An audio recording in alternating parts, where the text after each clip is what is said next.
Vertical Media proudly presents Stellar Shock.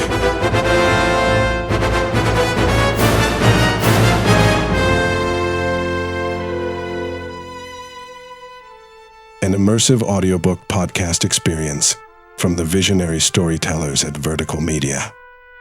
Book 1, Embers of Rebellion.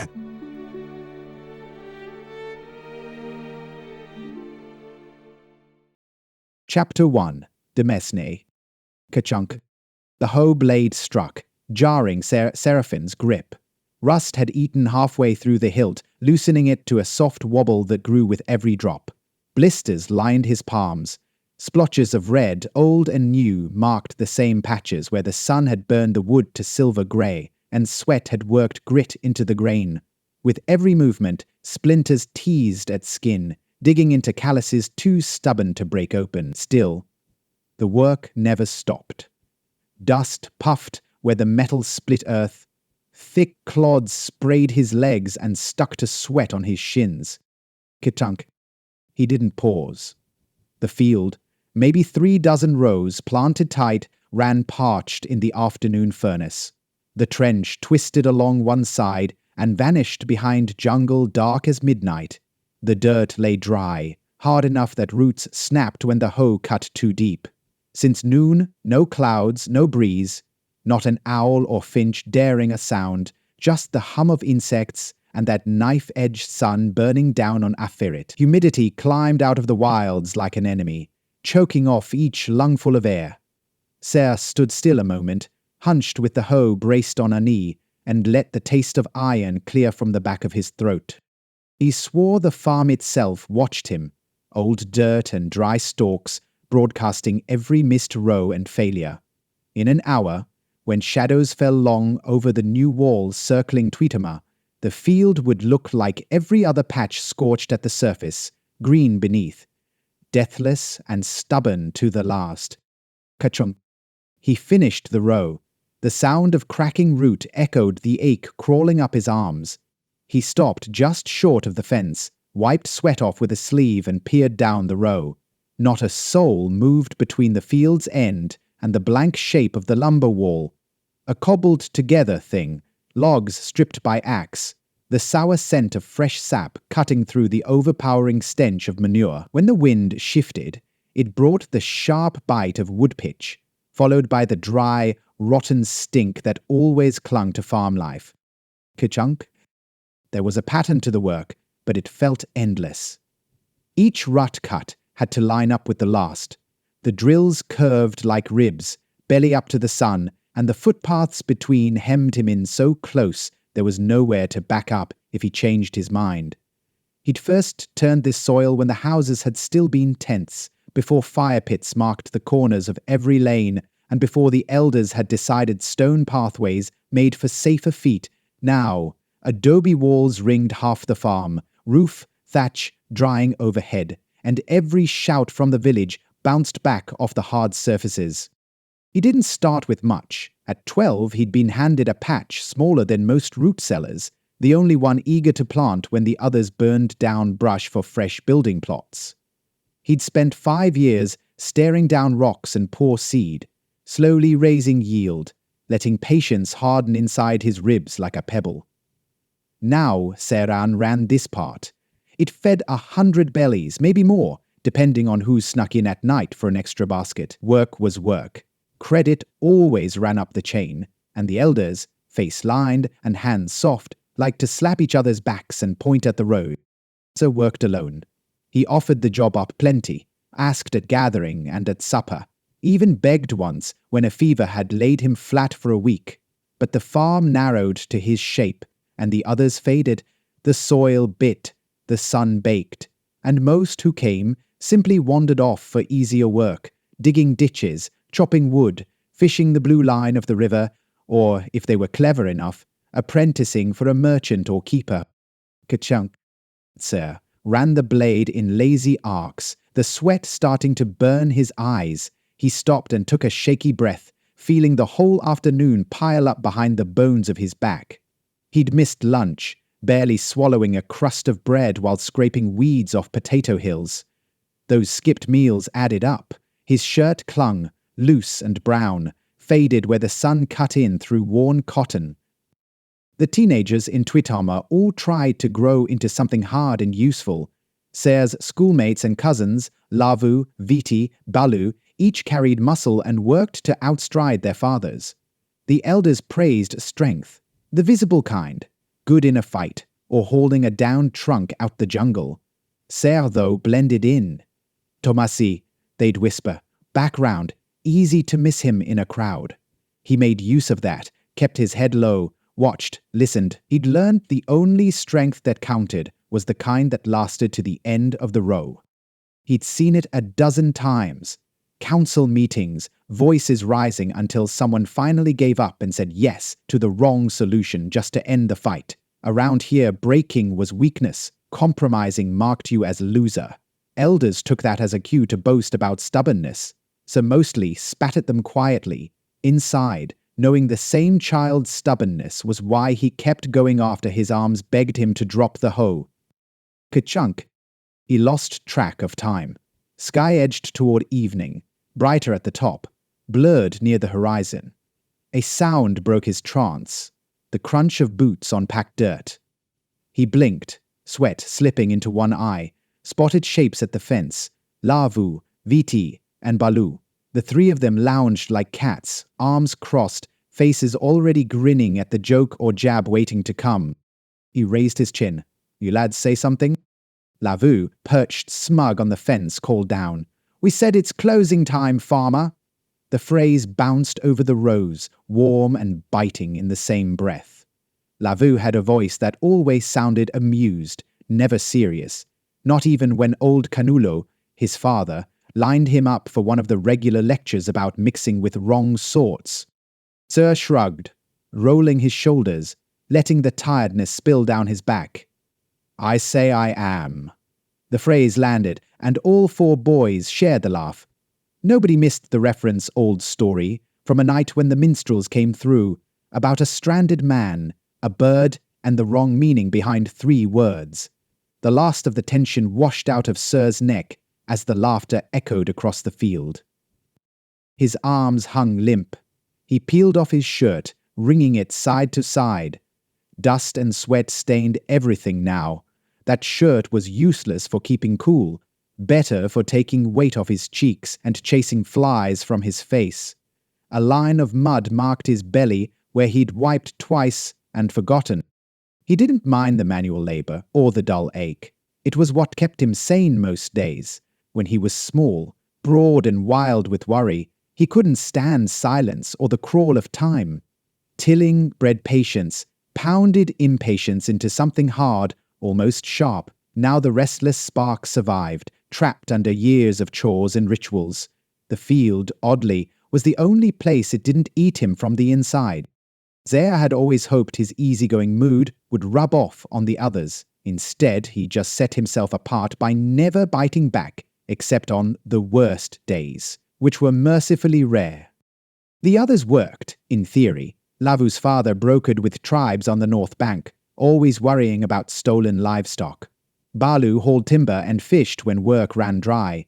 Viti, nobody really knew what Viti did when the sun rose, but by night he made up for it with raw wit and an endless supply of trouble. The 3 together had run into more trouble than anyone else their age. Fistfights, barn door vandalism, stolen eggs or 2, but they'd left Ser's fields alone after a series of scraps, black eyes, bruises, and mutual respect.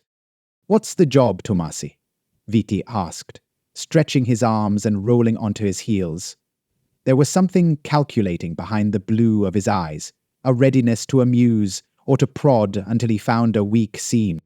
The trenches run dry again, Ser said. He gestured with the hoe, motioning toward the small gap of packed earth running between end posts of the fence. And 3 new rows going in. Thought 4 hands might finish before dark. He grinned. Balu snorted, letting his weight press against the fence, arms crossed tight, eyes hooded. Lavu gave a quick laugh, shoulders shaking. Ser knew none of them liked fieldwork, but the more he asked, the less they could resist ribbing him for it. Viti strolled over, He crouched by the cracked gaps in the soil, dragging a stick through dirt and weeds, marking a little circle at his feet. He started his act, parading around the spot like a street performer. Balu groaned, already bored. Any time now. Instead of stopping, Viti went full showdown on one knee, hands spread. Ser, by now grinning, leaned against the fence alongside Balu. Viti hummed a nonsense song, gestured, then pressed his palm to the ground.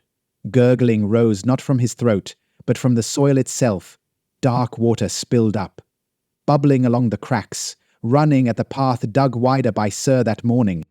"Viti, you're drowning me out," Ser called, but Viti ignored the warning, locked in concentration. Balu added his piece, hand outstretched. Earth shuddered. The trench heaved wider, old wood clattering aside. With emotion, he deepened the new stream bed, giving the water somewhere new to run. Planks from the wall, shaken loose by the sudden shift, slid down the new cut, nearly hitting Viti's boots. Lavu whooped at the spectacle. Ser joined in, helpless to fight the laughter as his meticulously dug lines gave way to chaos. The new trench snaked from the riverbank, arced past the farm, bent at a sharp angle to circle the main road and pierce the new wall for a second time. Mud sprayed up, painting boots and legs brown. The sound of water grew. The irrigation channel, crude yet effective, linked at both ends with the river. Viti stood, dusting off his hands, face shining with sweat but smiling. "That's done it," he said, proud. Water rushed, full and clean. Ser found himself mesmerized.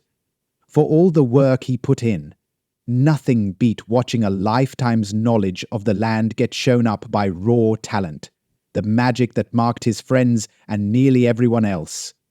He kept waiting for his own to show.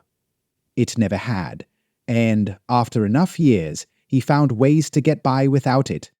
Tyr's Uncle Wode used to ask him about it, puffing pipe smoke in slow, bored clouds, while Ser tried to explain he felt no bond to any one thing. Earth, fire, water, wind, they were all just there. Not friends, not enemies. When he tried magic for himself, nothing worked but the routine actions of hands and sweat and stubbornness. Balu rolled his shoulders. "Looks like it'll hold. Circles closed, won't dry up unless you plug it yourself." Hidden satisfaction in his tone. Helping felt better than he'd admit. Ser shook his head, half grateful, half resigned. "Try not to wreck my roads next time." Viti and Balu only shrugged. The boys' muddy smirks told him they were happy with their mischief. Lavu flicked a baseball-sized flame in his palm, said, "Don't rely on me. Haven't found much water in fire," before snuffing it out. Everyone cracked up the laughter, relieved and not at Ser's expense. Distant running snapped the spell. A smaller kid, legs pumping, blurred toward the field. Rolen Chehal, pole in hand and hair wilder than ever, slid to a halt, panting hard, eyes wide. Rolen Chehal had a knack for keeping dirt on his face and hope in his eyes. The younger boy made straight for Ser, waving the bamboo pole like a weapon. He'd barely cleared 12 harvests, but already moved like he needed to outpace bad luck. Sweat pooled in his collar. He gulped for air, one hand on his knee, the other still clutching his invention. Lavu straightened up, flicking a pebble toward Roland. "Slow down, kid. You'll kill yourself before you catch a fish." Roland shot him a look. "It's not for fishing. I made something for Ser." He stuck out the pole, the claw and string contraption dangling, battered but proud. The others closed in, curiosity edging out the usual jeers. Ser took the rod and inspected it with practiced hands. Weight in the grip, a tangle of string running through handmade holes, a claw at the end like the snare from the riverbank traps the old fishermen used. The trigger was simple, a whittled stub for a thumb and a tiny crank made from bent metal. Roland's cheeks were red, a thin crust of dirt tracing the edges of his nose. "Saw you fighting with that hoe. Thought this might help. You drop the claw, pull the trigger, then wheel up the crop. Viti circled the invention, eyebrows cocked. Balu leaned close, eyes following the string. Lavu just smirked, picking his teeth with a splinter. Give her a go, Tomasi. Might be smarter than breaking your wrists open every day, Balu said. Ser hauled himself up, the ache in his back forgotten for the moment. He moved to the carrot row, ginger with the tool, feeling the bounce in the bamboo, the flex, just like a fishing rod fighting something real. He eased the claw down, the string biting a shallow path in the soil, then snapped the trigger. The jaws clicked tight around a carrot's scraggly green. He braced his feet, lips twisted with anticipation, and gave the crank a pull. The rod bent. Nylon whined as the tension grew. The carrot was stubborn. Ser leaned back harder, feeling the earth give a little. Then, a sudden snap jerked him onto his arm. String whipped his arm, and the bamboo split with a loud, splintery pop. For a second, there was only silence. Then, all four boys howled. Lavu doubled over, slapping his knee, Viti's laugh cutting sharp, Balu grinning wide and wild. Rolen froze, eyes bright, mouth open, not laughing. He clutched at the wrecked halves of his invention, knuckles white and jaw trembling. Ser picked himself out of the dirt, dust and clods clinging to the sweat on his sides. He knelt to Rolen's level and put a hand on the boy's neck. "This is good work, Rol. My fault for pulling like I was fighting a gator. Make another, and I'll use it every day." Rolen looked ready to spill. The older boys watched, the scorn fading as Ser ruffled Roland's filthy hair. After a second, Roland found his words. "Maybe if I use stronger string and thicker bamboo next time. Bet you'll catch some carrots," Ser said, smiling with his whole face. "Maybe even a turnip if you're lucky," Viti said, nudging Balu. Ser scooped his battered tools from the ground and slung them over his shoulder. He motioned to Rolen. They walked off the field toward the dirt road into Tuitoma, Rolen hugging the leftover halves of his pole, steps beginning to match Ser's. The other three brought up the rear. Their jokes softened, as if some line had been crossed and quickly patched up. Balu ran a stick along the new creek, letting it shiver in the current. Lavu picked up pebbles and winged them at fence posts, missing most, but never admitting it. Viti pressed ahead, whistling an off-key tune, probably already planning the next bit of trouble to fill the evening.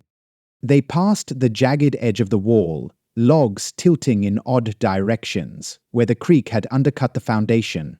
Ser glanced at the damage, winced, and kept on. The jungle loomed, a wall of heat and green, no wind, not even a bird call.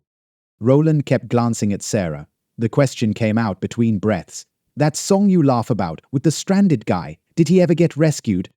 Circed a rock down the lane. He didn't have to be. He drifted and drifted until a different bird showed up and asked again.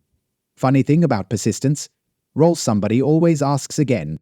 Rolen chewed that over, wiping sweat from his top lip. His voice went lower. "You miss your folks?"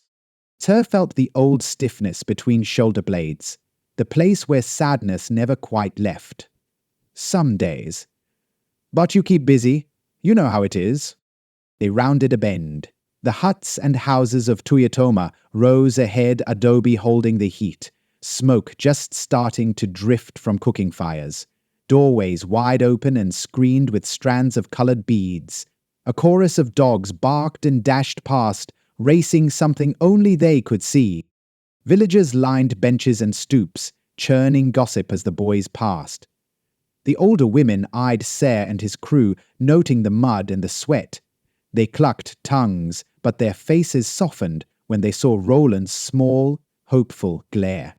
A few villagers nodded and gave clipped evenings as the boys made their way through the main square. Loaves of steamed bread cooled on windowsills. A sharp, sour scent drifted from the fermenting cassava at the cooper's hut. The woodshop rang with the hammer clap of the last repairs before dark. Viti broke left and vanished around a corner. Ser watched him go, no doubt headed for the big communal hall where the minstrels warmed instruments and some enterprising elders readied wine. Balu and Lavu peeled off too, yanking open the door to a home that boomed with laughter and pipe smoke. Ser nodded a thanks, lips pressed together, eyes meeting theirs in a rare, silent agreement. Tomorrow, the mess from today would still be there, but for now, it could wait. Ser and Rolen walked the last half-mile alone. Ser and Rolen crossed the yard towards Ser's place. The hut stood at the fringe of the village, half sunk into ridge dirt, a single window stuck open with a wedge of palm wood. Gooseberry vines snaked up one side, the leaves thick and waxy, collecting humidity in cupped puddles. The clay walls sweated out the day's heat, pulsing out a slow wave of damp as the sun sagged behind the jungle. Ser dropped his tools outside the door, a battered hoe, the handle still bleeding splinters, and a bent tanged spade whose edge curled in like a bad nail. Rolen followed, hugging his snapped pole, careful not to scrape it on the frame as they stepped inside. The one-room home was simple. A table made from a split trunk sat bow-legged in the center. 2 stools, one showing fresh glue marks from last week's repair, squatted on the hard-packed dirt. A cookpot hung from a rafter, looped with copper wire. Ser's bed was tucked against the wall under a ragged cotton blanket, an old army trunk for a headboard. The only other mark of comfort was a clay bowl of river stones beside a chipped mug, a child's collection carried forward out of habit. Ward's presence lingered everywhere. Boots lined up by the door, a belt draped across a peg, 2 sharpened walking sticks leaning against the rear wall. Most evenings, Ward would arrive home late, boots caked with sand or fish scales, often both. Tonight, he hadn't come back yet. Ser filled a kettle from a cracked jug and set it on the old stove. He wiped down the table, then used the same shirt to clear out the shallow bowl of grit that had collected since dawn. Rolen watched, fidgeting with his ruined invention. "Want something with rice?" Ser said, voice flat, more habit than offer. Rolen nodded, but didn't look up. Ser pulled 2 handfuls of dried beans from a sack in the corner, measured rice into the chipped pot, and set about lighting the old firebox with a scrap of tinder and a well-used striker. The rasp of steel echoed around the room, and the first spurt of flame jumped in the low light. Rolen placed the pieces of his broken pole on the table. He traced cracks in the bamboo and picked at a knot where the string had burned through. For a while, neither spoke, just the click of stones in the pot and the hum of water over new flame. It was the hour before supper, when the day flattened too early to sleep, too late to plan anything new. "You'd think I could use metal for the next one?" Roland asked, eyes still on his work. "As long as it's sharper than river stone. Ward's got some wire from the market, if he hasn't sold it yet." Ser looked around for where Ward might have hid his stash of old gear. Roland seemed to brighten. "You want to help me build it?" He said it quick, and with a flicker of hope that scratched beneath Ser's armor. "Maybe after the harvest," Ser said, taking a seat with a grunt. "Farm comes first, but I'll watch." Outside, night rolled in with a smear of clouds. Lanterns popped on across the village square, lamp oil burning low in jelly jars tied up with twine and driftwood. The laughter from the hall got louder, music leaking from cracked doors, voices rising above the tune in fits and starts. Someone dropped a bowl in the neighbor's yard, and a kuss bounced off the fence. Ser handed Rolen a tin cup filled with pine needle tea, the liquid thinner than water and smoked from too much firewood. Rolen sipped, face pinched, but he swallowed anyway. "What's it like?" Roland asked suddenly, wiping his mouth with the back of one hand. "Why, being Tomasi, the one no one sees." "Tea. You still gotta shovel shit and hold water. Less shouting your way, more time for watching. It's not a bad deal, if you don't care about applause." He smirked, the edge of it real, but without heat.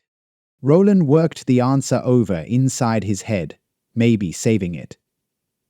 In the far distance, a dog barked. Behind that, frogs launched into their nightly war song. The jungle sounded alive. The kind of alive that made you check the corners before you set off walking. The kettle shrieked, snapping Ser out of his thoughts. He poured the hot water into 2 bowls of rice and beans, the food plain and practical, meant to fill bellies, not impress guests. They sat, eating in silence. Roland's stomach grumbled. Ser found it a comfort to have someone else filling the chair across from him. For a moment, there were no chores, no broken walls, no jokes at his expense. Just the scrape of spoons on clay and the scent of charring wood. Thunder cracked, far enough off to be nothing but a threat. Ser's mind ran through his evening checks, tools to bring in, the last rows to water, maybe an errand at the riverside to pick up fishing line. Ward would want his supper hot, no matter what time he staggered in. Halfway through the meal, Ward came in, arms stacked with river reeds and a string of limp fish, caught just before dusk. He grunted at Ser, nodded to Rolen, and unloaded his haul beside the stove. "Jungle's crawling," Ward said, voice rough from another hour in the heat. He ran a hand through his hair, black but streaked with grey, and put his foot up on the nearest stool. "You finish out that irrigation, or did your magic friends fake it again?" Ser met Ward's gaze, not blinking. "It's done. Might need to show the wall tomorrow." Ward barely nodded. He poked at the embers in the stove, eyeing Roland's broken pole. "Fix it or junk it." "Fix it," Rolen said. Ward grunted, a twitch at the corner of his mouth, approval maybe, or just a tick. He picked a bit of mud from one of the fish and shook his head. "If it's worth building right." Ser cleared his throat, busying himself with the dishes as Ward brought in the evening's hard news. Ward moved around the cramped space with iron in his step. He set the fish on the table one by one, gutting and cleaning with a bone knife, his arms flexed with the habit. Roland watched, restless, hungry, hands still clutching the halves of his tool. The knife rasped as Ward slit open the bellies, scooping the insides out into a clay bowl and flinging skins onto a pile for the dogs. Ward worked without looking at Ser or Rolen. His jaw was set, mouth flat. Ser finished his meal and stacked his bowl on the washboard by the doorway. He poured water from a jug over the rice, scrubbing the clay with the edge of his palm, skin red and tough. He sensed Ward's tension, a tightness that grew with the night, sharp as the smell of blood and boiled reeds. Rolen set his small shoulders, clutching the new project he'd planned for tomorrow.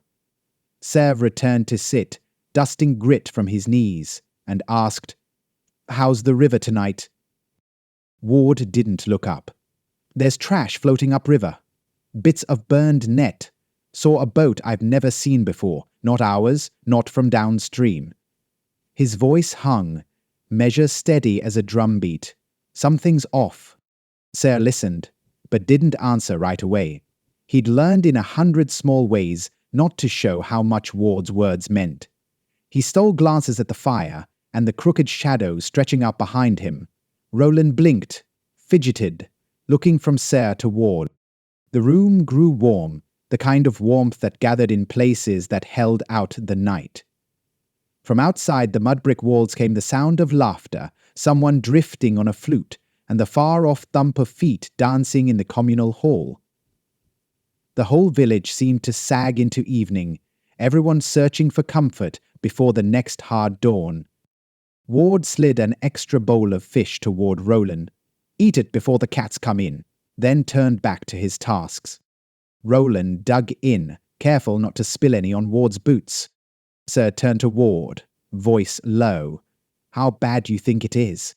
Ward wiped his hands, flexed his shoulders, and stared at his burned fingers. The lamplight accentuated the lines running over his knuckles. "Depends on what floats down next.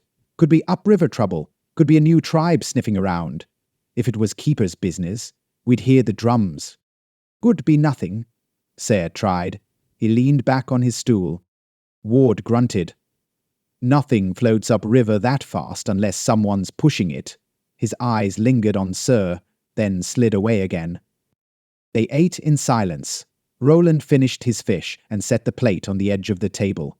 He glanced between the two men, one boy, one nearly old, both tired, both carrying too many silent questions. Ser cleared his throat. "I'm down a hoe handle, the spare's half eaten through." Ward sniffed sharply, a faint smile. "Leave it out. I'll run a new one for you, after sleep." The unspoken price, another day's labor. Ser nodded, accepting the deal, the way he had since he'd been tall enough to wield a shovel. A moth battered itself against the lamp, sending dust motes swirling in golden arcs. Rolen yawned, head tipping forward, lashes crusted with the sweat and smoke of the day. Ward finished the cleanup. He gathered the guts in a leaf wrap and tossed it out the barely opened window. The motion disturbed a patch of dust where the wall cracked, dirt crumbling in old lines nobody had ever bothered to fix. Everything in the house carried layers of wear lines, dug by hands and days, and the ashes of 100 old fires. Ser stood, stretched, then pulled a blanket from the edge of the bunk and handed it to Roland. "It's a short walk home, but you can use this if you're tired." Roland shook his head. "I don't want Auntie mad." He held the blanket anyway, eyes wide, heavy-lidded.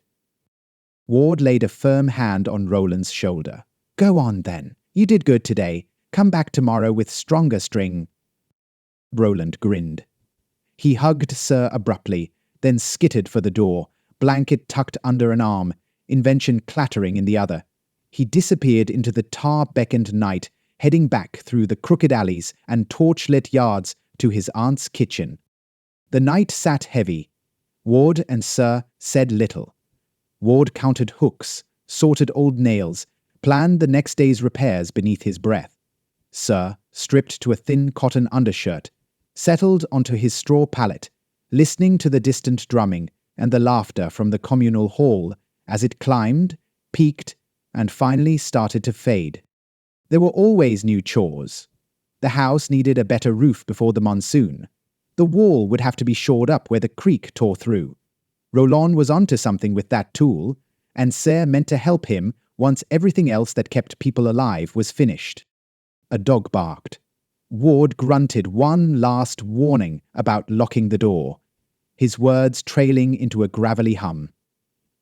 The old man stretched out beneath a battered sheet, face turned to the shadow where the sun's heat still lingered on the floor. So watched the lamplight ebb and finally drifted off to sleep, the sticky air pressing in. Tomorrow was coming quick, and none of its promises felt gentle. The night clung to the village, thick enough to press on Ser's chest even as he lay on his pallet. The jungle outside simmered with sound, frogs bleating, insects clicking, unknown birds shrieking their one-note midnight warnings. Down the lane, a door thudded, and someone called a name. No answer came back. Wood smoke drifted through the slit window, but it mixed with the constant damp and the undertone of rot clinging to Afiret all the time.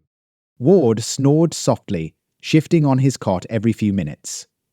His sleep brought no real relief, just a turn of the cycle. Ser counted the seconds until the old man muttered and fell silent, the pattern breaking and then resuming. In their world, sleep was earned, not chosen. Fear of what prowled outside closed more eyes than weariness.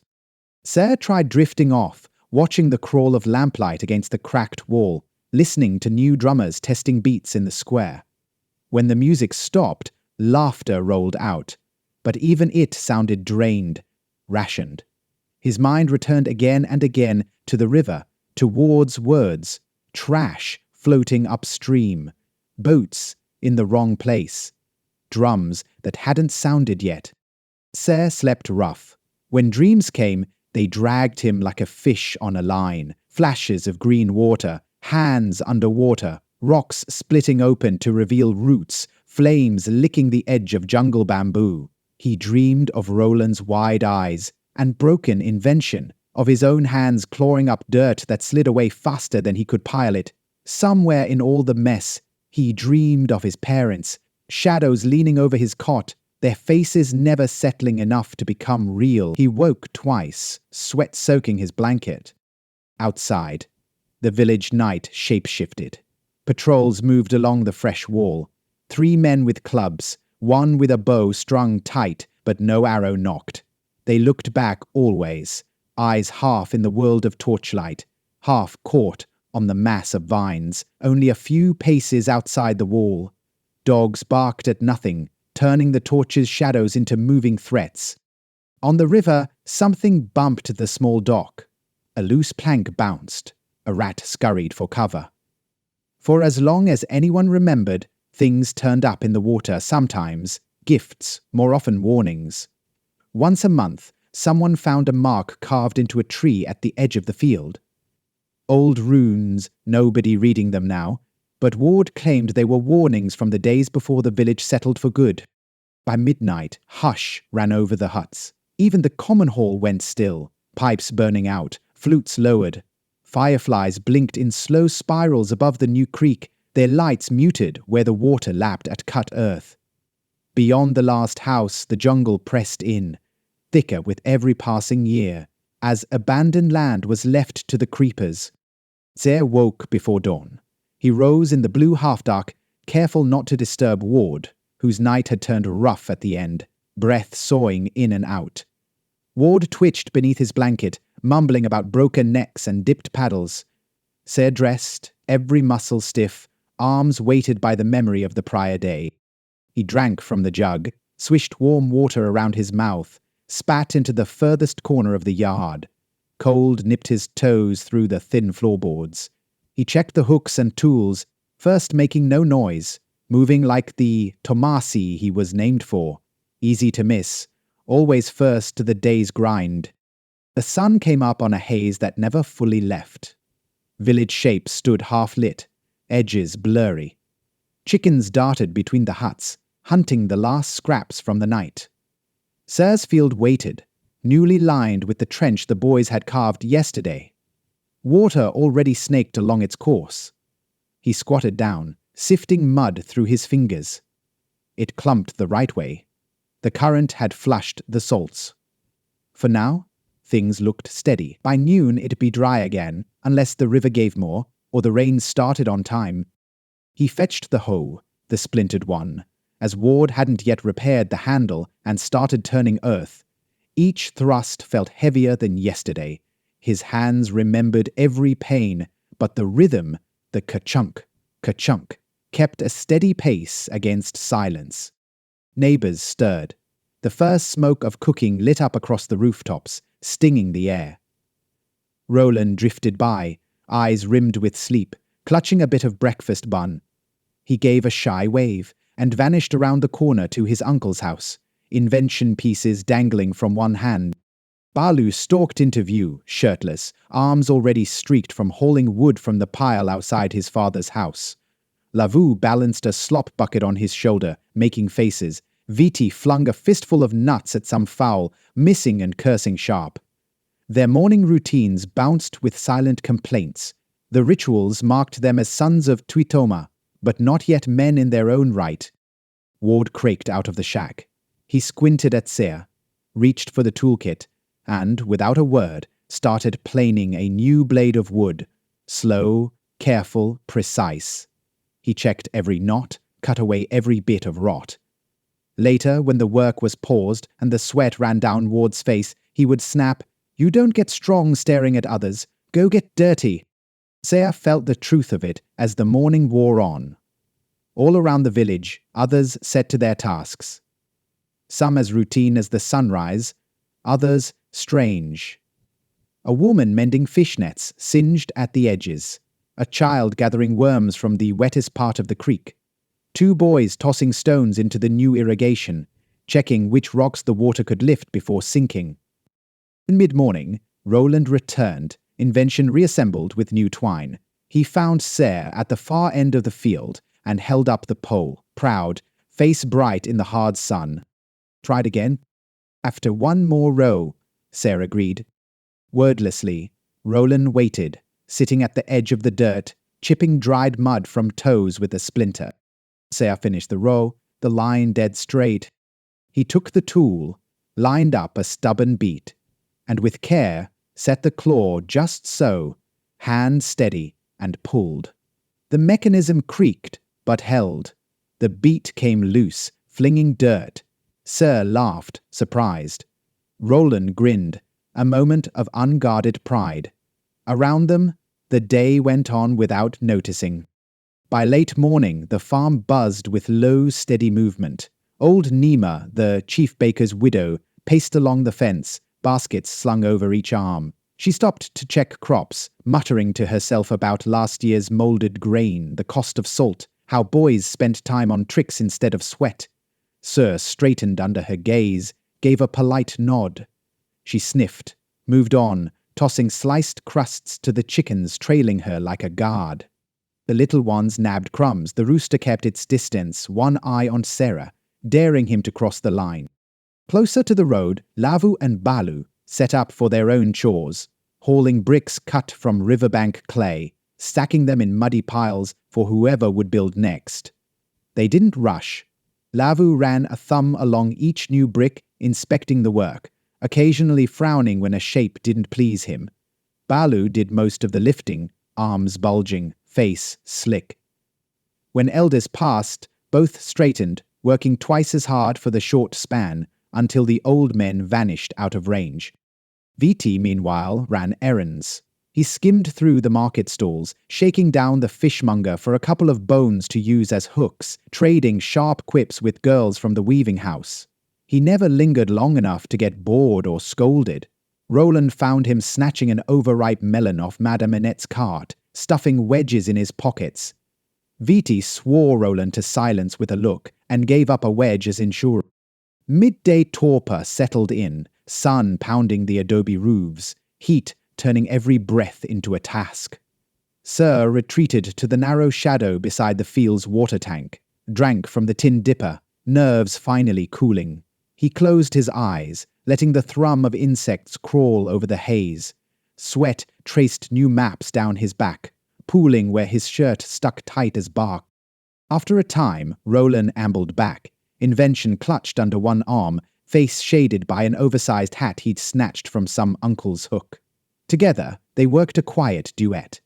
Rolen handing Ser new crops to pull, Ser showing the smaller boy where roots tangled too deep or rocks hid in the dark soil. They worked without pattern, improvising around the failures' broken claws, tangled string, one good row replaced by the messy hope of another. Farther up the road, the square filled for midday meal. Elders claimed the central bench, gesturing with the air of judges, watching every move and muttered comment. Old Keta, bigger than two men, held court with jokes about lost shoes and the price of thatch. Shops propped their doors, trading news and goods. The butcher's queue stretched, parents trading gripes about missing hens, rotting fruit, the shifting river. So rarely went to the square unless he had business selling surplus, fetching salt, checking the list of chores nailed with a hook to the notice tree. He preferred the edges, kept to routines handed down by necessity, not pride. His few visits brought predictable questions. Crops good?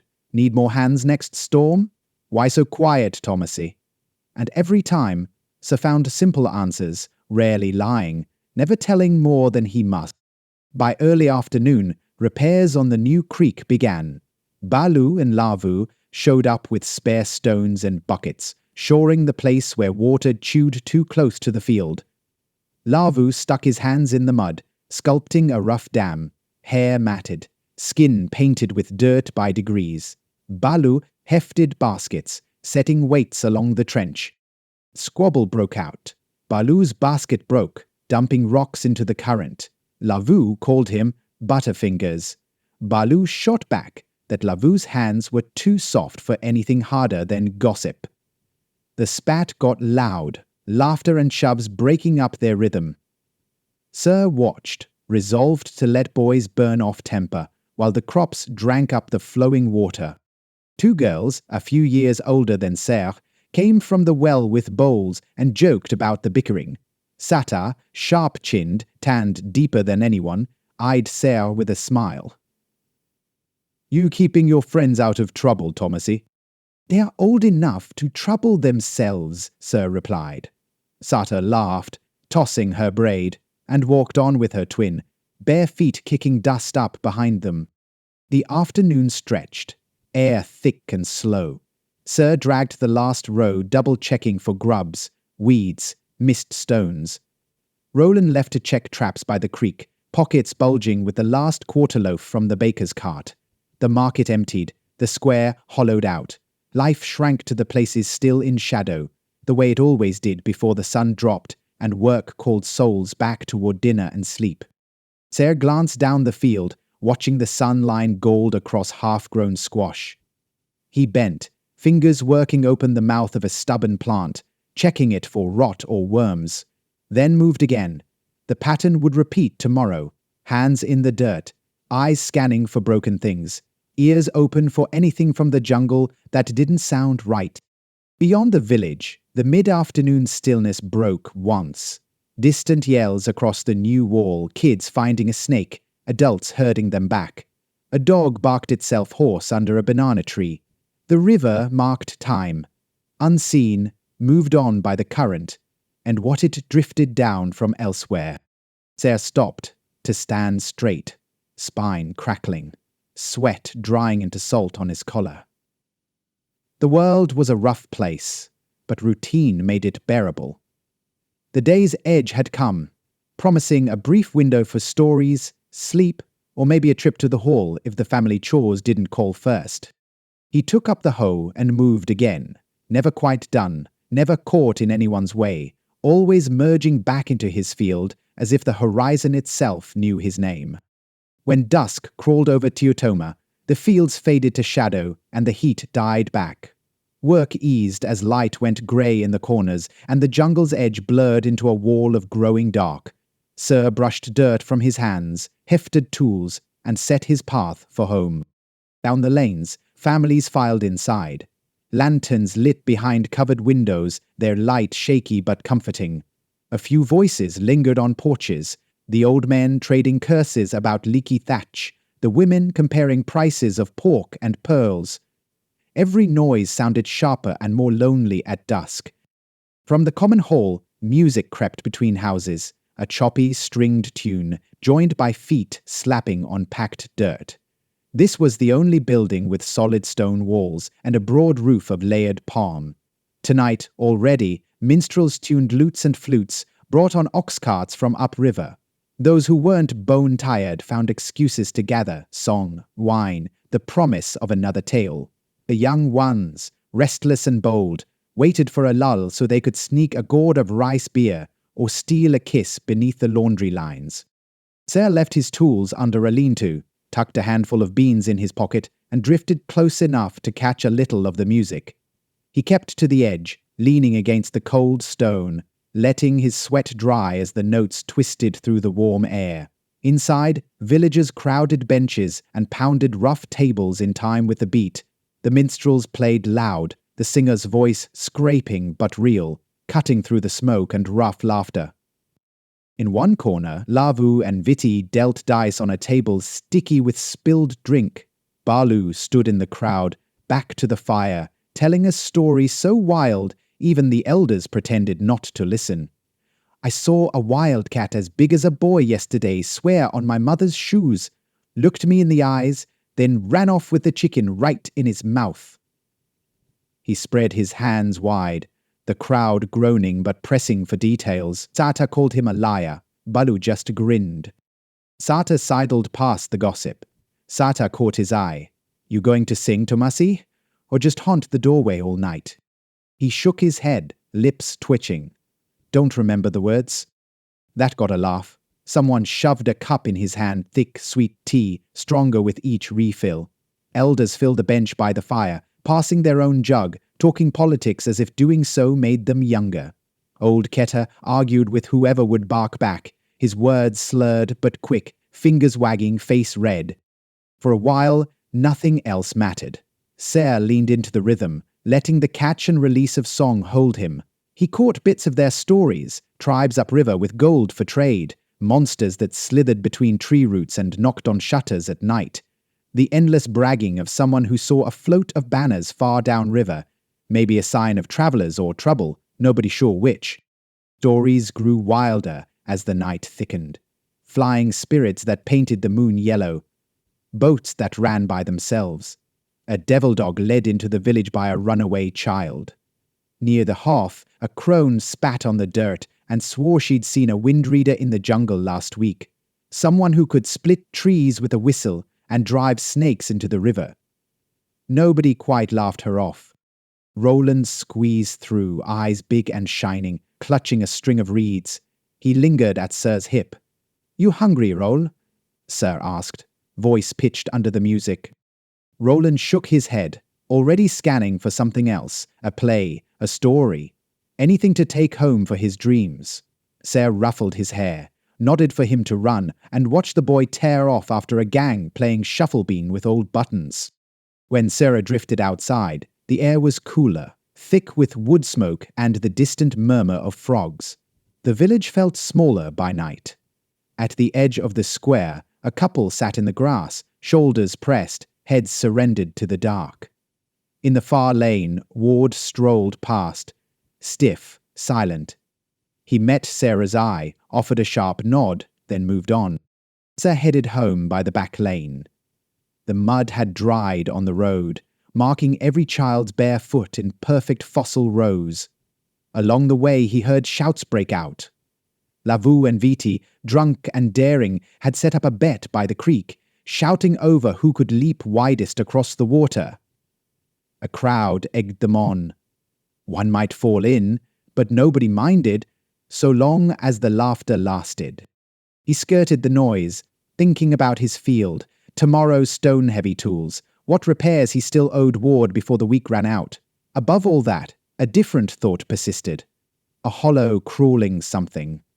He wondered if he was built for nothing but dirt and sweat. If the stories the minstrels told, the magic, the lost boys, the hidden tricks of the world were true for somebody else. A different flavor of living never meant for him. He rounded the last bend. The hut loomed ahead, soft lamplight holding back the dark for another night. As Ser shut the door and dropped onto his cot, the day's chatter still worming through his mind, he let the day's grime weigh him down. Sleep came harder as the noise and stories faded, leaving the old silence that had always been his alone. Sleep in Tuitoma never came easy, especially when the air hung heavy with the kind of stillness that meant storms or trouble. Ser lay on his cot, staring at the patch of ceiling where a single lizard clung, unmoving. Occasional wind slipped through the open window, not enough to stir the heat, only enough to carry the scent of distant market fires burning down their last embers. Ward's breathing, roughened by age and years of field dust, rolled behind the wall on the far pallet. He muttered sometimes, half in dreams, words spilling out about broken nets, boats unseen in the fog, enemies that drifted too close for comfort. Ser had gotten used to it, the way one grows used to rain, or the itch of a healing cut, annoying at first, then blending into regular noise. Not all the noise faded. Out in the lane, voices started up, kids, mostly older, testing their luck or their lungs. A bottle shattered, quick laughter, and the shuffle of bare feet followed. Someone strummed 2 uneven notes on a borrowed lute. Farther off, near the new wall, a dog barked at nothing. In Tuitoma, nothing was often something, the elders taught that, though no one could say what. Ser's head filled with lists. Crops to mend, the cracked wall at the north end that needed fresh mortar, the broken blade on the spare hoe. He thought about Roland's invention, about the pride in the boy's eyes. For a fleeting moment he wondered how it might feel if that pride settled in his own belly. If one day he'd pull a trick from the air and leave every whisper of Tomasi in the dust. He rolled to his side as the quiet thickened. Behind his shut eyes the day replayed in flickers. Lavu and Balu's argument by the irrigation ditch. Balu's wild hands and Lavu's laughter when the water ran over their shoes. Sata's smile.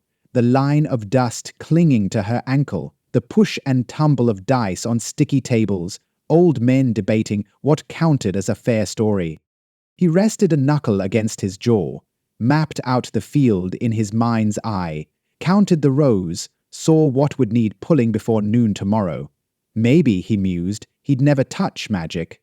Maybe it was work instead, the callous, the sweat, the hole that would hand him the kind of meaning others plucked from thin air.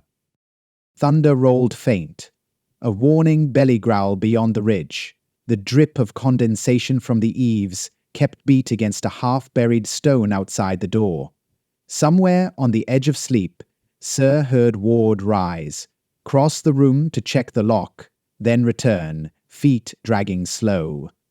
A cup thunked onto the table. Rain threatened but refused to arrive. In that late hour, the village changed. New watchmen paced the wall, quiet as shadows. Ser recognized the grunt of Bigodan, the thud of the club he handled with more faith than necessary. The men moved slow, peering over the jungle, listening through the layer of humming insects. Nothing changed, but nobody ever trusted the quiet past midnight. A window clattered in the square. Someone cursed, a woman's voice carrying sharp as a tin bell.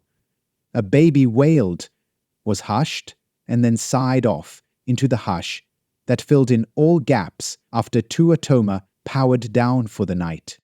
All around, the jungle pressed in. It owned every gap, every loose door, every unpatched place where the barrier between safe and wild thinned to a breath.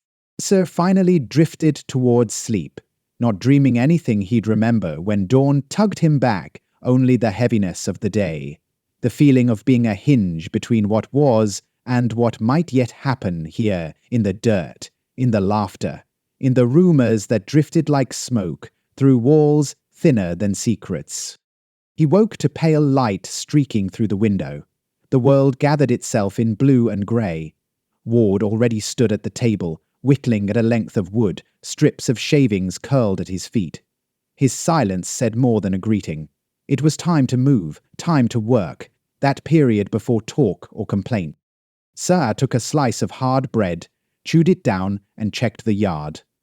The dew sat heavy. Droplets beaded on every stalk, every fence post. The field waited. The creek still burbled, alive thanks to Balu and Lavu's frantic dam work. All was as he'd left it, but the air was restless, the sky promising something it couldn't yet deliver. He started to the field, passing neighbors squinting in the thin light. They nodded, words unnecessary in a place where labor counted most. At the far edge of the field, he spotted Rolen, crouched beside a cluster of morning glories, hands busy fixing something. The sight made Ser pause a few seconds of quiet admiration for stubbornness that matched his own. Balu trailed behind, dragging a sack. "Water's coming up faster. Might break the bank if it rains." Vil shored. "We'll shore it. Wall's next after this week's planting." Lavu sauntered to join them. Hair wild, shirt only halfway buttoned, eyes swollen from too little rest. Even Viti emerged, shoes in hand, complaints already brewing. The boys circled up. For a moment, nobody worked, nobody bragged. They just breathed and watched the clouds roll in, waiting for the day to prod them into motion. The world beyond the fields tugged at their inside edges. A rumor of travelers down the river. A story of flames glimpsed far off in the rainforest. Daughters of neighbors claimed by a sickness that no amount of root or magic would cure. The mess of things pressed closer, day by day. But in that hour, muddy and bruised and braced for sweat, Ser and his friends had whatever peace a morning in Tuitoma would grant, just enough to keep moving, to act like the world was theirs, even if only until the story shifted and the next test began. The morning pressed forward, clouds smeared low across the treetops, their color threatening rain, though none had fallen yet. Ser plunged into the usual routine. He walked the boundary of the field, checking for new animal tracks. Always risks with the creek so close now. He spotted prints near the squash row, small enough for rodent, too wide for hare. He stomped twice to warn anything near, then set to inspecting each plant for chew hole. Nothing major, not yet. Rolen hovered at his elbow. Invention now improved. Extra knots in the twine, points on the claw, wrapped with a twist of copper scavenged from an old lamp. The boy had a hammer, left over from the festival games, and he field-fixed it with a grit that made Ser quietly proud. A shout rose from the lane. Viti appeared, hair still sleep-matted, shirt untucked, carrying a battered basket and a look of trouble. "Odin's looking for you, sir," he called. "Something at the far bank, where the old ferry posts are." No one used the ferry since the last storm washed half the dock into the river, but folks still checked the site for signs of driftwood or bodies or whatever else the current spat out. Ser left the field in Balu's hands. "Don't pull the onions too soon, or you'll get nothing but mud," and set out with Viti, Rolen tagging along. The path twisted through shorn grass and soft red dirt. The boys' feet tracked the night's damp, marking their way beyond the last houses. Big Odin waited by the overgrown edge of the river. He stood near a pile of tangled reeds, hands on hips, a long stick prodding at what looked like a sack washed half ashore. Gulls circled overhead, diving when Odin's head turned. Near him, two elders grumbled, neither willing to get closer. Squinted as he neared. The sack wasn't empty. A collection of objects spelled trouble: a broken lantern, a child's sandal, a rag that might have covered food. None belonged to Tuitoma. No marks, colors wrong, leather worked with a northern style. Odin grunted in greeting. "Thought you'd know if any of this got lost out of your part of the village. Looks like strangers up or down the river." He didn't say what everyone in the circle thought. Sometimes wanderers showed up run, down, sometimes sick, sometimes dead. Most moved on or blended in. Once, years back, raiders from upriver sent a scout this way. Though nothing bad happened, folks remembered the unease for months. Ser bent low, inspecting the pile. He found a strip of dried meat, teeth marks too small for an adult, heel of a biscuit, hard as stone, a bone carving in the shape of a fish, all left behind, signaling something. Rolen leaned in, steady, curious, as Viti circled them, wary. One elder spat, folded arms. "River is putting a warning on our shore, that's what I say." The other muttered agreement, peering into the bramble, as if a whole army hid just out of sight. "What's that mean?" Roland asked. His voice scraped a little, not just from fear, but from wanting to know how the big people really thought about such finds. Ser found calm words. River throws up whatever it can't use anymore. Sometimes it's junk. Sometimes it's lost. Sometimes it's news about change or about trouble. Never know which till later. Odin wrapped the sack hard. "Doesn't smell rotten. No bugs, no blood." He poked at another item, a small round stone painted with a faded spiral. "Anyone know these colors?" Viti shook his head slow. "Up north, they use spirals to ward against sick water. Easy to miss in daytime, but it catches moonlight. Maybe they came through at night and didn't want to stay." The elders mulled that over. The biggest of them finally said too loud, "We'll bury it away from our water, then burn the rest. If it's a curse, it'll break. If not, dust to dust, and the day gets on." Ser joined the boys, hauling debris past the last fence post, digging a shallow trench with the edge of a flat stone. Rolen handed him the painted pebble. Ser rolled it in his palm, feeling the strange coldness kept by stones touched by river wind. "Let me keep this one," Rolen whispered. Ser nodded. No one stopped them. Superstition ran thick, but sometimes plain curiosity was a better use of found objects. They finished the burial, patted the earth down, then watched Odin strike a spark to light the rags. The fire burned fast, crackling blue and white, smouldering sweet as if the river stone itself had blessed the ending. Heading back, the boys met Lavu at the gate. He gripped a branch, blunted at one end. "Old Keter wants council to meet at dusk. News from the travelers' bands coming west from the city, chasing rumors of flame in the north." He looked grave, but his eyes flickered with the thrill of something new. "Every time there's a council, everyone fights." Rolen sighed, but he still followed along as the group gathered, each kid shouldering a little more of the morning's tension, knowing that change, good or bad, always followed the river's strange gifts. Ser reached the field just as a light rain at last began to fall, short drops at first, then a solid shower. He tipped his face up, letting the water cool his scalp and rinse the sweat from his brow. The earth underfoot softened.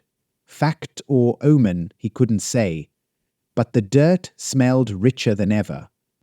The rain came down with purpose, cleansing the dust from leaves and pounding the dirt into fresh mud.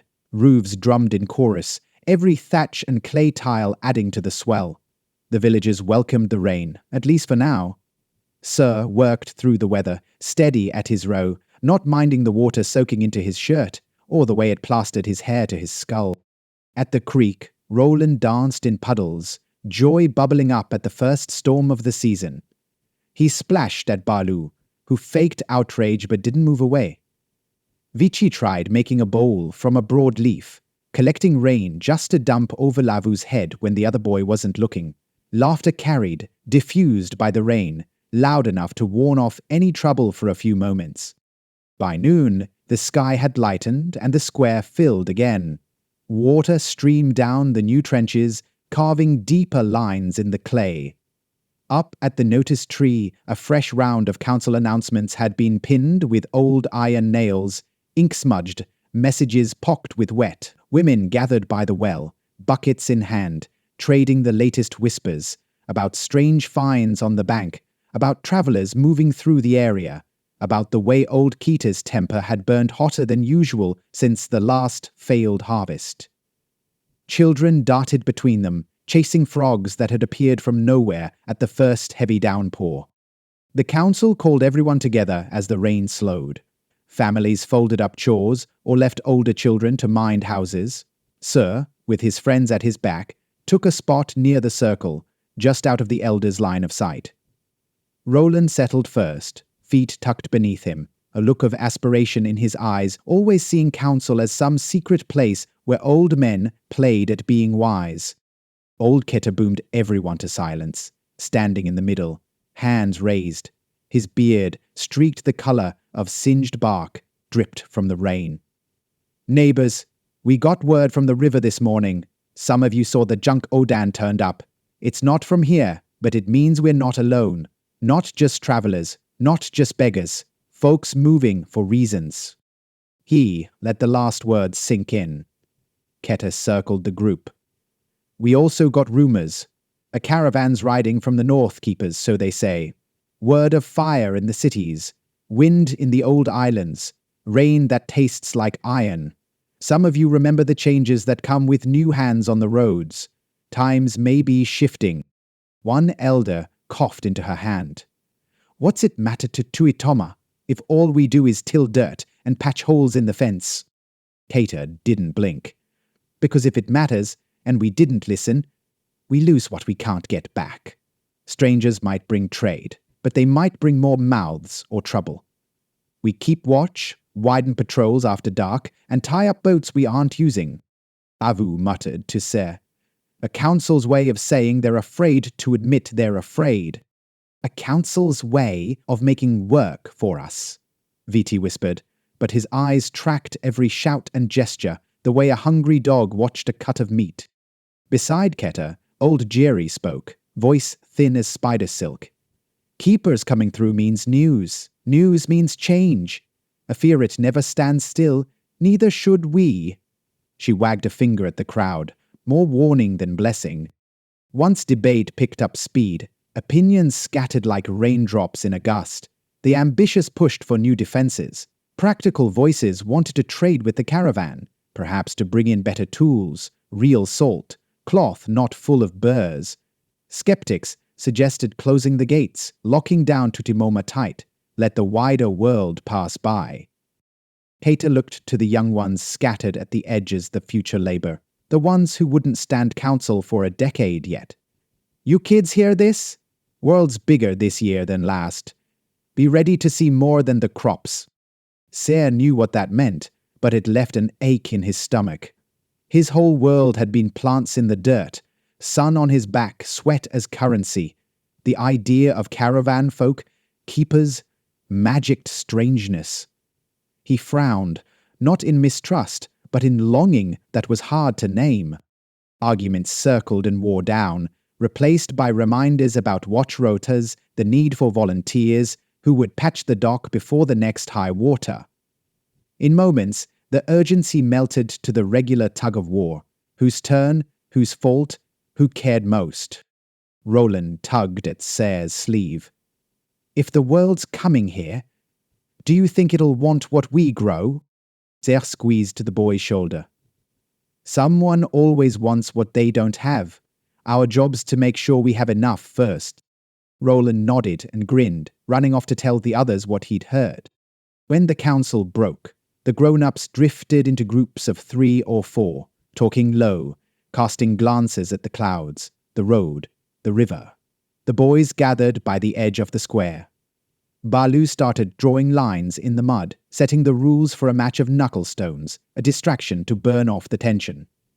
Lavu, restless, eyed the road as if expecting a caravan to appear at any second, his fingers itching for excitement beyond hauling bricks and patching the fence. Viti stayed sharp, listening, always with one ear to the adults trying to suss out something useful or dangerous. Ser leaned back, his hands crusted with dirt, gaze lost in the shape of the hills beyond Tuitoma. Change was coming. He could feel it in the restlessness on the air, in the way the clouds wouldn't settle, in the hum of a field on the verge of planting or ruin. For now, the work didn't stop, and neither could he. Thunder grumbled over the far hills as council broke, sending villagers home under a patchwork of woven hoods and palm hats. The air felt cleaner, new, the kind that lingered after a storm but made sleep restless. For the first time in weeks, Tuitoma's main road was empty by dusk, each family drawn in by concern as much as routine. Houses glowed from within, lanterns flickering atop windowsills, their flames buffered from errant wind by panes of cloudy glare.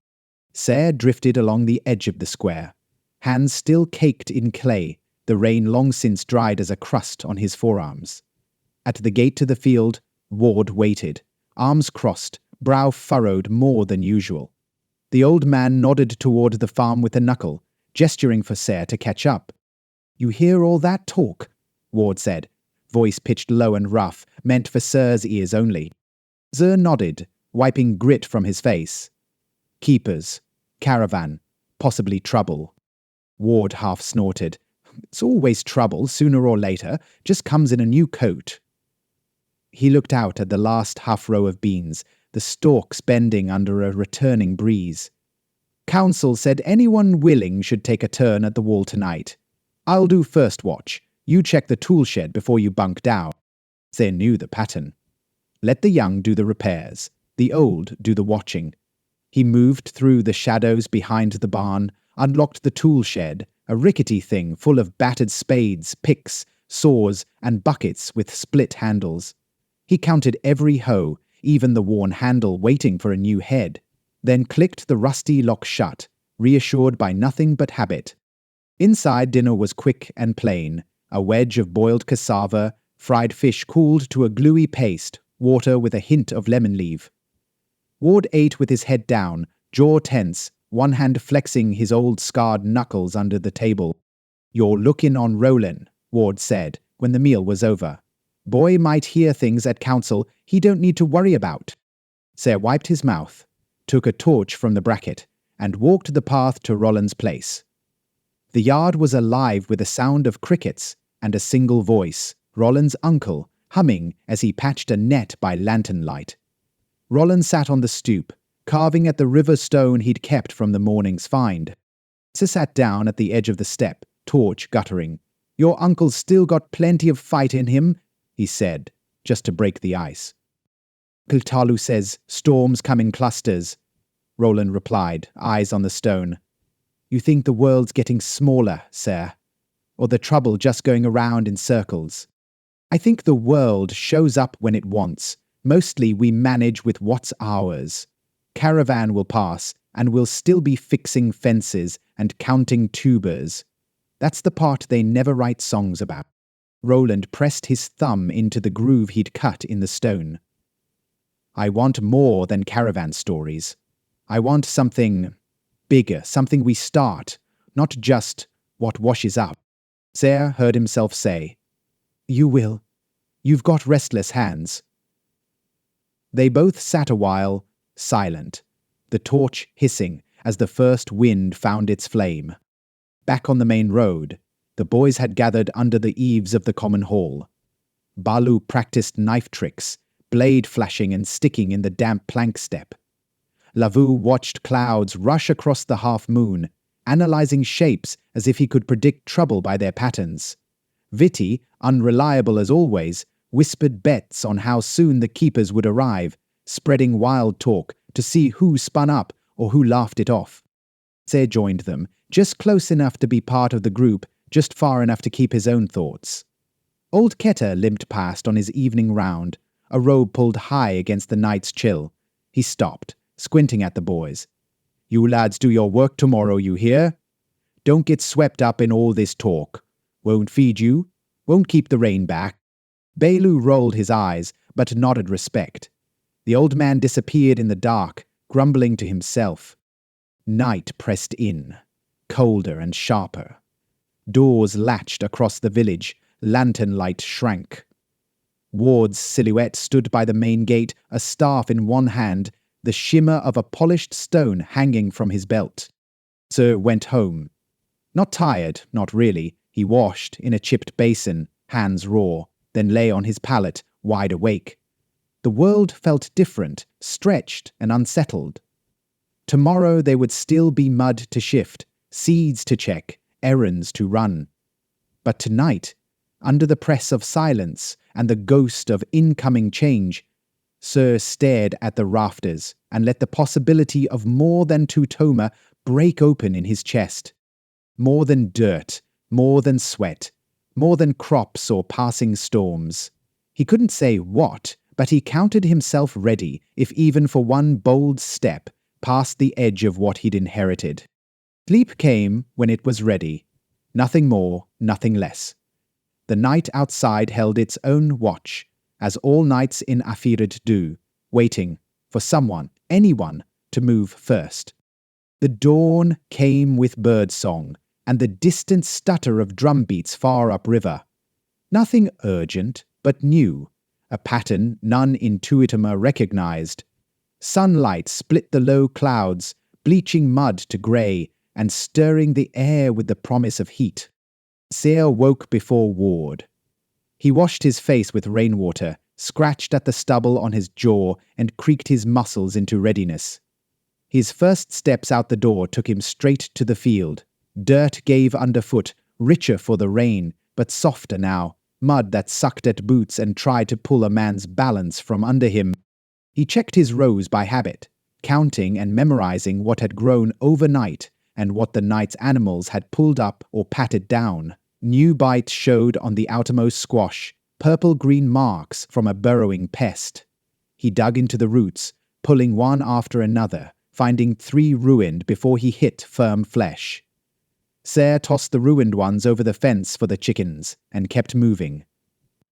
As he turned, Rolen skipped down the center path, one hand fisted around something he held tight.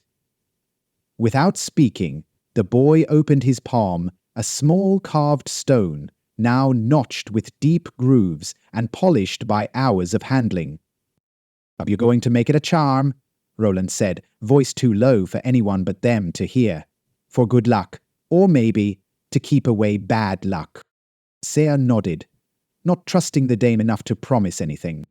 They worked side by side, Ser setting the rhythm with his hoe, Rolen spotting grubs and running traps. Rolen's uncle passed by, squinting at the new marks in the mud and the sky's uncertain blue. He called a greeting, then continued toward the river, his shoulders set for the weight of morning fish. By mid-morning, the main road bustled. Lavu and Balu hauled timbers, stacking them by a new frame going up behind the potter's hut. Their shirts never stayed dry for long, the rain and sweat mixing in equal measure. Viti ducked between them, running errands for his mother, always late and never lacking an excuse. In the center of the square, a pair of travelers sat beneath an awning, one tall, narrow-shouldered man in a patched cloak, beside him, a boy nearly Ser's age, skin dark, eyes quick, boots new enough to draw comment from every passing villager. Their gear was neat, a pair of packs stitched with orange thread, a battered lute, and a coil of rawhide rope hung over the crossbeam above. The council had already assembled. Kita was there, chin set, arms folded. Other elders staked out a broad circle, broad enough to be seen but not close enough to show concern. The man introduced himself. Jill Barden, that's my son, Goris. We came upriver out of necessity, not choice. Plenty who are seeking safety farther north. The lower towns are uneasy. We've seen banners burned, some farms emptied. No attack yet, but folk don't like the look of things. Keta gave nothing away. All wanderers say trouble follows or trouble chases. There's always an enemy in the next bend. Is this one real, or just another time of leavings and returns?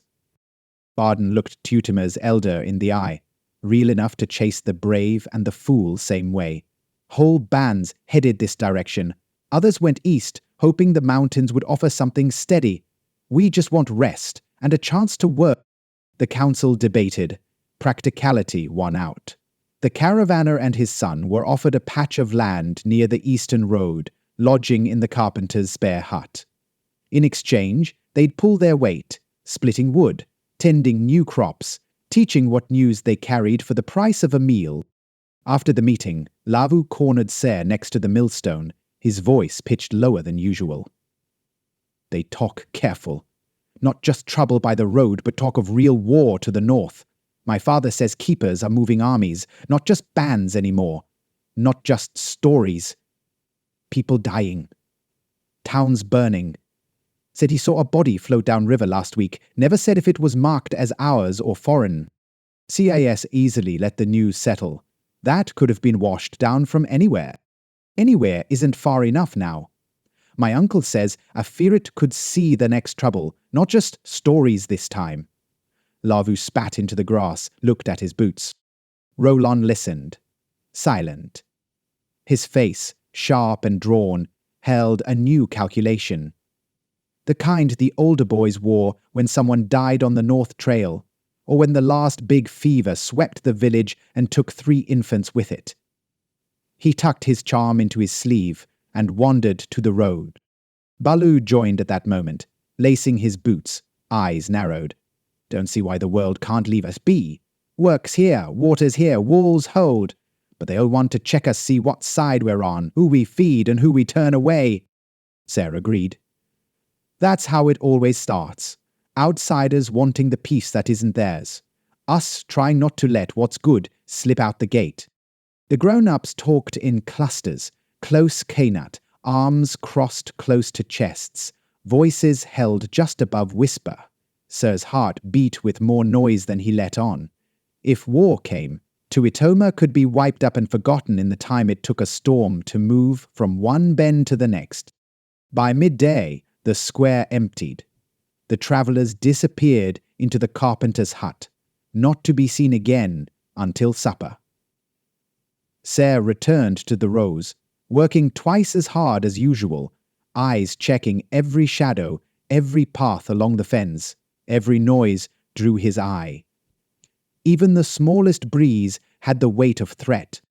Rolen spent his afternoon working with the charm, binding it on a length of twine, stringing a second painted pebble inside as backup.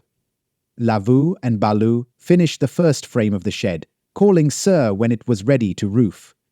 Viti brought nails, as if offering his absence had been the most important contribution. They worked late, hands blackened with pitch and dirt. At dark, they shared what bread they could spare, sitting along the wall, not saying much, but keeping nearer to each other than most days allowed. That night, the drums upriver played again, faint and halting. Ward came home with news of another stranger passed on foot, silent woman this time, leading a little girl with hair black as crow's wing, eyes darting as if afraid even of the moon. She didn't ask for water. Just pointed north and moved on. Fast, feet covered in mud. Marked her where I could, won't forget that face. Think she's running from the same things as the caravanner? Ser asked. Ward grunted. There's a wind stirring trouble from every side. No one knows how far or how much sweeps with it. I say we don't take chances. Ser nodded. Beside him, Rolen finished tying his charm and pressed it into Ser's palm. You'll need one, he said. For luck or for hiding. For yourself, maybe, for the field. The feel of it, cool stone, hand-carved by someone who wanted to believe, stuck with Ser long after he crawled into bed.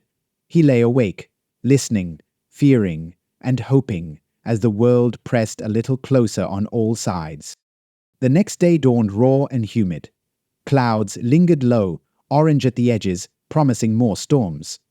Activity in the square started early, villagers up before sun to finish as much as they could while the air was still bearable. Ser and Balu fixed the loose planks in the wall where water had gouged away mud during the last rain.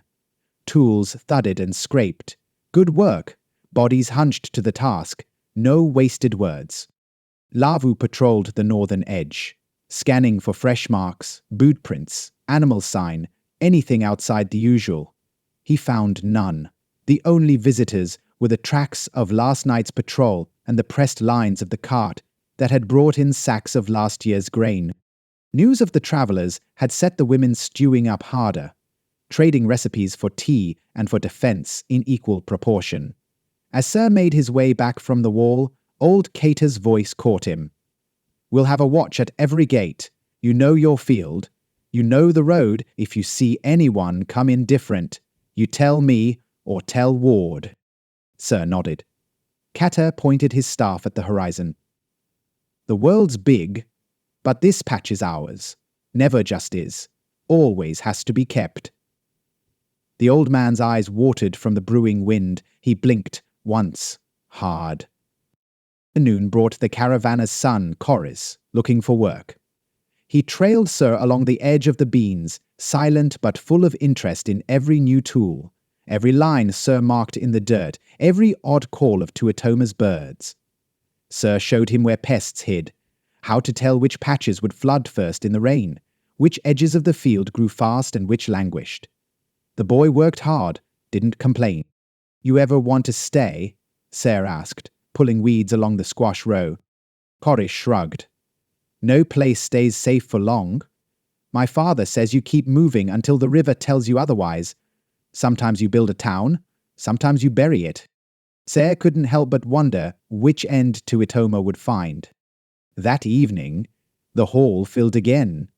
Minstrels played, bringing news in song, tales of battles won and lost, of roads blocked by fire and armories broken in the night. Children gathered in tight knots, faces drawn and gleaming, old enough to know what danger made mothers whisper, fathers pray, and neighbors count their knives twice before dark. Ser moved to the edge of the crowd. Ward called him over, voice grave. Time to think about what you'll do when the road comes for you, boy. Don't just tie your luck to the ground. Give your hands something to hold, but your mind something to plan if it comes to leaving. Ser nodded. He wished he could speak some certainty into the air, but nothing there would settle, not even the promise Roland's charm pressed into his palm. Above them, the wind bent the fire's smoke sideways, toward the river, pulling change into the heart of Tuitoma, slow and sure and unwilling to be stopped. Thank you for listening to Stellar Shock, our immersive audiobook podcast.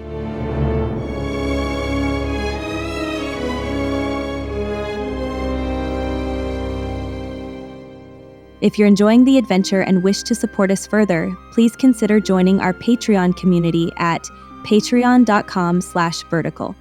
That's patreon.com/VERTICLE.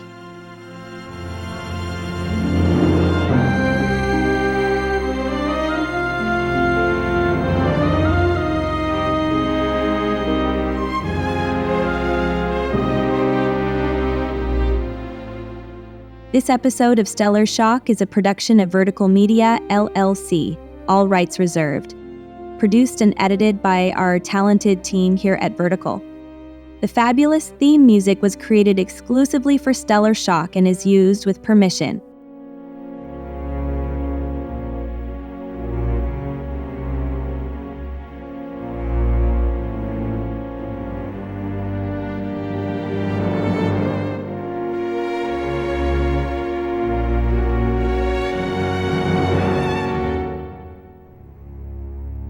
Vertical Media. Sore must be the storm.